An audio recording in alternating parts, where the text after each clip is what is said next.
Have you ever found yourself in a quiet moment, perhaps late at night, when the noise of the world finally fades? In that silence, do you ever look back? Not just at the victories and the joyful times, but at the crossroads, the moments of hesitation, the paths not taken. There's a quiet hum of regret that many of us begin to hear as we accumulate years. A feeling that we understood the rules of the game far too late in the playing. What if you could receive a warning? Not from a modern self-help guru, but from one of history's most profound and challenging minds. A physician of the soul who wasn't afraid to look into the abyss of human nature. Welcome to Mindful Sphere. Today, we are not here to talk about simple life hacks. We are here to heed the warning of Friedrich Nietzsche. He saw, over a century ago, the traps that modern life was setting for us. Traps of comfort, conformity, and quiet desperation. These are the 13 things that, according to his philosophy, people often learn tragically late in life. This isn't just a list, it's an invitation to live more deeply, starting now. Number 1. Your pain is the chisel that sculpts you. For most of our lives, we are taught to flee from pain. We seek comfort, ease, and a life without struggle. But Nietzsche saw this as a profound mistake. He famously said, "That which does not kill me makes me stronger." Many people reach their later years and realize that their moments of greatest growth came not from comfort, but from crisis. The painful divorce that taught them resilience, the career failure that forced them to discover their true passion, the illness that taught them the value of each breath. The warning here is to stop running from hardship. Learn to see it not as a curse, but as a chisel. It is the abrasive force that strips away the non-essential and reveals the masterpiece you are capable of becoming. Don't wait until you're looking back to appreciate your scars. Understand their purpose now. Number 2. The approval of others is a gilded cage. From our first day in school to our last day in the office, we are conditioned to seek external validation. We want the gold star, the promotion, the praise, the likes. We tailor our personalities, our choices, and even our dreams to fit the expectations of what Nietzsche called the herd. And then, one day, you might wake up in a life that has been perfectly curated for everyone else's approval, but feels utterly foreign to your own soul. You have the perfect house, the respected job, but you are a stranger to yourself. The late-in-life lesson is that the only approval that brings lasting peace is your own. Nietzsche's warning is to break free from the cage, even if it's gilded and comfortable. The freedom to be disliked for who you truly are is a power far greater than the fleeting pleasure of applause. Number 3. You must author your own commandments. We inherit our values from our parents, our religion, our culture. We are told what is good and what is evil. We follow these rules, often without question.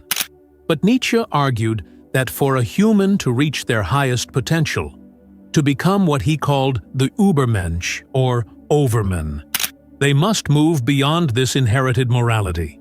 They must become a creator of values. Many people, late in life, realized that the moral code they lived by wasn't truly their own. It was a second-hand suit that never quite fit. They were good out of fear, not conviction.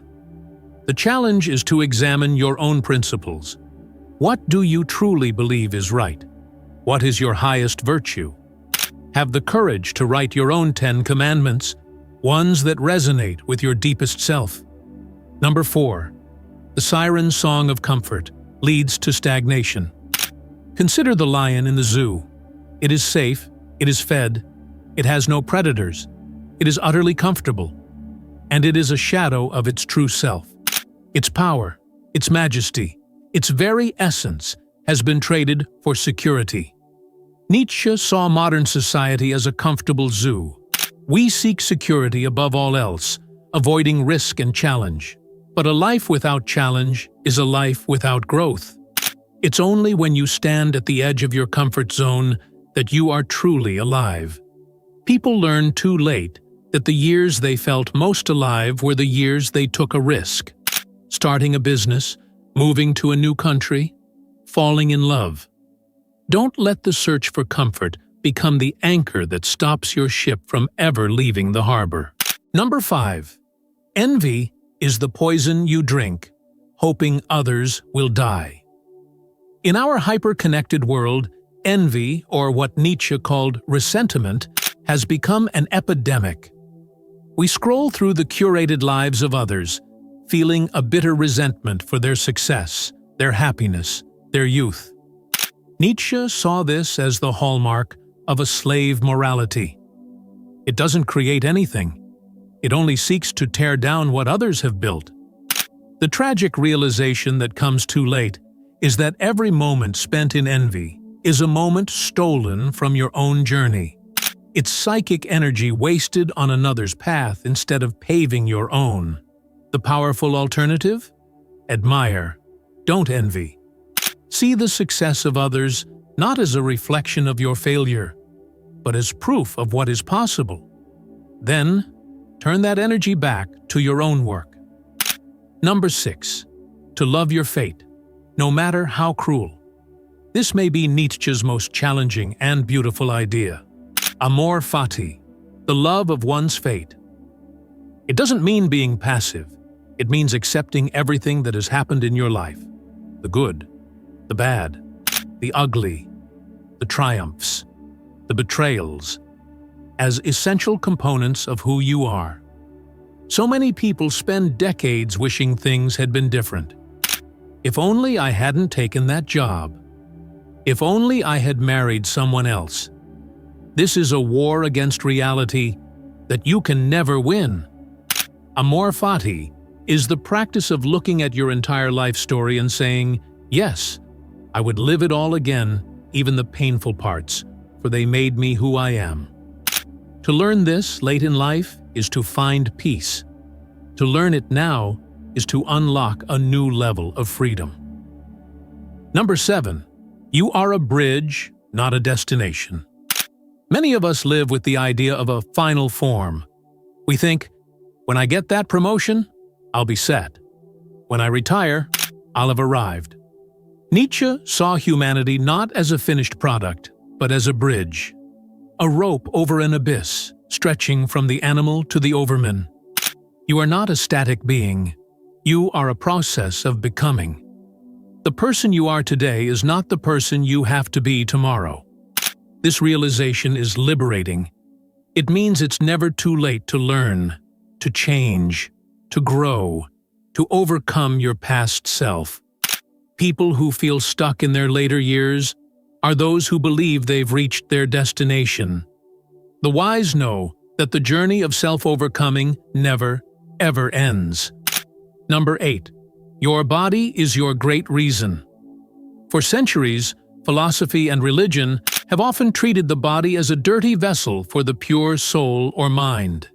Nietzsche radically rejected this. He said, "The body is a great reason, a warrior and a conqueror." He understood that our physical health, our instincts, and our gut feelings are not separate from our intellect. They are a deep part of our intelligence. People learn too late, often after a health scare, that neglecting the body is neglecting the mind. They spent their youth sacrificing their health for wealth, only to spend their wealth trying to buy back their health. Listen to your body. Respect its wisdom. It is the instrument through which you experience all of life. Number 9. The truths you inherit are not your own. Question everything, especially the things you have been told are sacred and unquestionable. Nietzsche was a master questioner. He challenged the foundations of religion, morality, and philosophy. This isn't about being a cynic for the sake of it. It's about intellectual honesty. Many people realize late in life that they have lived their lives based on truths they never truly examined for themselves. They believed because they were told to believe. To live an authentic life, you must have the courage to put your own beliefs on trial. What stands up to scrutiny is truly yours. What crumbles was never yours to begin with. Number 10. The highest wisdom is found in laughter. Nietzsche, often portrayed as a grim and serious figure, wrote profoundly about the importance of laughter. Not a superficial giggle, but a deep, cosmic laughter. The ability to look at the absurdity of life, the struggles, the ego, the grand dramas we create, and to laugh from a place of higher perspective. He said he would rank spirits by their ability to laugh. People who take themselves and life too seriously often grow bitter and brittle with age. Those who learn to laugh at their own follies, at the unpredictable chaos of existence, remain flexible, joyful, and wise. Can you laugh at your own past mistakes? Can you find the humor in the cosmic dance? This is the laughter of the overman. Number 11. The will to power is the will to self-overcoming. The will to power is often misunderstood as a desire to dominate others. But for Nietzsche, its highest expression was the drive to master oneself. It is the will to grow, to expand, to overcome your own limitations, your own laziness, your own fears.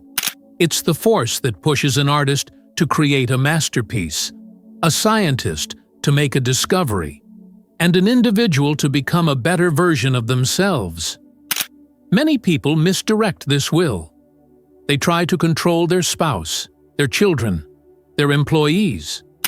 The late-life realization is that the only empire worth ruling is the one within. The daily battle is not against others, but against your own weaker impulses. Number 12. This life is your only canvas. Nietzsche was fiercely opposed to any philosophy or religion that devalued this life in favor of a promised afterlife. He saw this as a way of escaping the responsibility of living fully here and now. The promise of paradise later can make us tolerate a hell now. The warning is to not postpone your life. Don't live for a future reward in heaven. This life, this moment, this very breath is the only reality you are guaranteed. It is your canvas. Are you painting it with vibrant colors of experience, passion, and meaning? Or are you leaving it blank, waiting for a different exhibition? The tragedy is to arrive at the end with a blank canvas. Number 13. You are not a sheep in the herd. This final point brings us full circle. Society, culture, and now social media all push us towards conformity. It's safe in the middle of the herd. You are protected from predators and from the cold wind of criticism. But you also give up your direction. You simply follow the sheep in front of you. Nietzsche's ultimate warning is to find the courage to walk your own path, even if you must walk it alone for a while. To listen to the music of your own soul, even if it's a different rhythm from the crowd. It is in this solitude, on this unique path, that you will find your true self and live a life that is authentically and unapologetically your own. Too many people on their deathbeds are haunted by the life they could have lived if only they had been brave enough to leave the herd. These warnings from Nietzsche are not meant to be pessimistic. They are a call to wakefulness. They are a gift. The gift of realizing, perhaps not too late, that life is not about finding happiness, but about creating meaning. It's about embracing the whole of your experience, the struggle and the joy, as the raw material of a magnificent life. It's about becoming the person you were always meant to be. If these ideas resonate with the path you are on, if you believe in living a more examined and mindful life, consider subscribing to Mindful Sphere. Join our conversation in the comments below. Which of these warnings hit closest to home for you? Thank you for watching. Live fully.